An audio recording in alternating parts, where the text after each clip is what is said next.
जब एक इंसान घर बनाता है, अपनी ज़िंदगी की सारी पूंजी लगाता है, चाहे छोटा घर हो या बड़ा घर हो, उसकी इंटीरियर अच्छे से डिज़ाइन करता है, खूबसूरत चीज़ें लाके घर पे लगाता है, घर महकता रहे, घर में खुशबू आता रहे, एयर फ्रेशनर भी लगाया जाता है।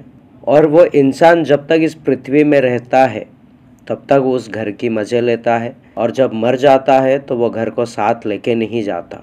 वो कुछ पल रहने के लिए जब उस घर को इतना खूबसूरत बना सकता है, उस घर में कोई भी दाग आने नहीं देता, उस घर में कोई कलर निकल जाए तो फटाफट पेंट करता है, तो क्या परमेश्वर का बनाया हुआ घर को दाग आने दे, या परमेश्वर का बनाया हुआ घर को दाग लगे, उसमें पेंट ना किया जाए, वो घर क्लीन ना करे, वो घर साफ सुथरा ना करे? क्या ऐसा होना चाहिए? परमेश्वर का बनाया हुआ घर यानी कि इंसान, और परमेश्वर का बनाया हुआ घर के बारे में पवित्र शास्त्र में लिखा है, कहता है उत्पत्ति अध्याय 1 का 27वां वचन कहता है, तब परमेश्वर ने मनुष्य को अपने स्वरूप के अनुसार उत्पन्न किया। अपने ही स्वरूप के अनुसार परमेश्वर ने उसको उत्पन्न किया, और नर और नारी करके उसने मनुष्य की सृष्टि की। परमेश्वर ने अपने ही स्वरूप में इंसानों को बनाया, और ये इंसान परमेश्वर के मंदिर है, परमेश्वर के घर है। और इस घर में कभी दाग लगे तो ये घर कैसा साफ रह सकता है? पहला कुरिन्थियों 6 का 19 कहता है, क्या तुम नहीं जानते कि तुम्हारी देह पवित्र आत्मा का मंदिर है जो तुम में बसा हुआ है, और तुम्हें परमेश्वर की ओर से मिला है, और तुम अपने नहीं हो? जब हम जानते हैं कि ये शरीर हमें परमेश्वर की ओर से मिला है और ये शरीर हमारा नहीं है, इस शरीर के द्वारा परमेश्वर की महिमा होनी चाहिए, इस शरीर के द्वारा परमेश्वर की अच्छी अच्छी कार्य होनी चाहिए।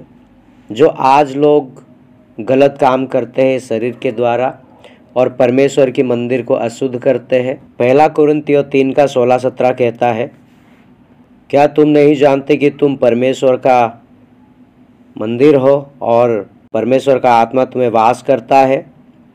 यदि कोई परमेश्वर के मंदिर को नष्ट करेगा तो परमेश्वर उसे नष्ट करेगा, क्योंकि परमेश्वर का मंदिर पवित्र है और वो तुम हो। कि परमेश्वर का जो घर है, जो मंदिर है, वो पवित्र होना चाहिए, वो शुद्ध होना चाहिए। परमेश्वर का उस मंदिर को आज बहुत तरीके से उसे अशुद्ध किया जाता है। परमेश्वर के उस मंदिर को घिनौने तरीके से इस्तेमाल किया जाता है। परमेश्वर के उस मंदिर को तुच्छ जाना जाता है और कोई उसे पवित्र नहीं करता है। लेवी व्यवस्था, मुर्दों के कारण अपने शरीर को बिल्कुल ना चीरना और ना उसमें छाप लगाना, मैं यहोवा हूँ।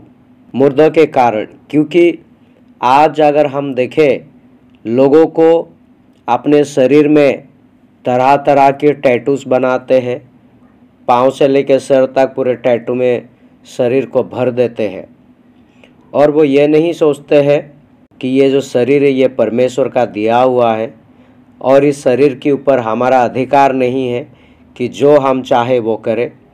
क्योंकि बहुतों को नहीं पता है कि ये शरीर जो है हमें परमेश्वर ने दिया है, क्योंकि उसने अपने स्वरूप में बनाया है, और इस शरीर को हमें किसी टैटू से भरना नहीं है, किसी भी प्रकार से इसे चीरना नहीं है। कोई अगर लोग मर जाते हैं तो पूरे सर को मुंडवा देते हैं, लेकिन यहाँ पे परमेश्वर का वचन कहता है, तुम ऐसा ना करना कि मैं तुम्हारा यहोवा हूँ। जब टैटू की अगर हम बात करते हैं तो मैंने कई लोगों को देखा है पूरे शरीर में टैटू भर के बनाए हैं, लेकिन यहाँ पे परमेश्वर का वचन हमें टैटू करने से मना करता है, और लोग उसे शौक से टैटू बनाते हैं। तो उसके लिए वचन क्या कहता है? पहला कुरिन्थियों 6 अध्याय उसका 20वां वचन कहता है, क्योंकि दाम देकर मोल लिए गए हो, इसीलिए अपनी देह के द्वारा परमेश्वर की महिमा करो। ये शरीर के प्रति हमारा अधिकार नहीं है, हमारा हक नहीं है, जो चाहे वो हम इस शरीर के प्रति करें, क्योंकि परमेश्वर का वचन कहता है, जो परमेश्वर की मंदिर को नष्ट करेगा परमेश्वर उसे नष्ट करेगा। जिस प्रकार हमें किसी भी इंसान की प्रॉपर्टी पे बिना इजाज़त के घुसने का कोई अधिकार नहीं होता, कोई हक नहीं होता, उसी तरह इस प्रॉपर्टी के ऊपर यानी कि परमेश्वर का जो मंदिर है उसके ऊपर हमें कोई भी चीज़ कुछ भी करने से पहले हमें कई बार सोचना चाहिए, क्योंकि ये परमेश्वर का प्रॉपर्टी है और इस प्रॉपर्टी के ऊपर हमारा हक नहीं है, हमारा अधिकार नहीं है। पवित्र शास्त्र मना करता है, परमेश्वर का वचन हमें मना करता है, और जो भी कोई ऐसा करेगा परमेश्वर उसको नाश करेगा। तो इसलिए जिन जिन को पता नहीं है ये वचन उनके पास पहुंचाइएगा। और जो भी कोई सोचता है कि मैं मेरे शरीर में टैटू कर लूँ, मेरा शरीर अच्छा दिखेगा, तो प्लीज़ मैं हाथ जोड़ कर रिक्वेस्ट करता हूँ ऐसा कुछ ना करें, क्योंकि वो शरीर आपका नहीं है, वह परमेश्वर का है। चाहे थोड़ी देर के लिए आपको लगता होगा ये शरीर मेरा है, लेकिन उस शरीर में अगर कुछ खरोच आए, कुछ टैटू बनाए, आपने कुछ ऐसा किया जो परमेश्वर को पसंद नहीं है, उसका लेखा आपको देना पड़ेगा। जब परमेश्वर आपको अपने सामने खड़ा करके पूछेगा उस समय आपके पास जवाब नहीं होगा देने के लिए। मैं सभी से रिक्वेस्ट करता हूँ कि ये वीडियो को ज़्यादा से ज़्यादा शेयर करें ताकि हर किसी को पता चले। तो मैं धन्यवाद करता हूँ आप सभी को इस वीडियो के अंत तक बने रहने के लिए। प्रभु आप सभी को आशीष करें। ऐसे ही आप हमारे चैनल को सपोर्ट करते रहिए, चैनल को आगे बढ़ाते रहिए, ताकि हम आप सभी के लिए नया नया वीडियोस लाते रहे, नई नई पवित्र शास्त्र में से वचन लाते रहे। जय मसीह, प्रेज द लॉर्ड।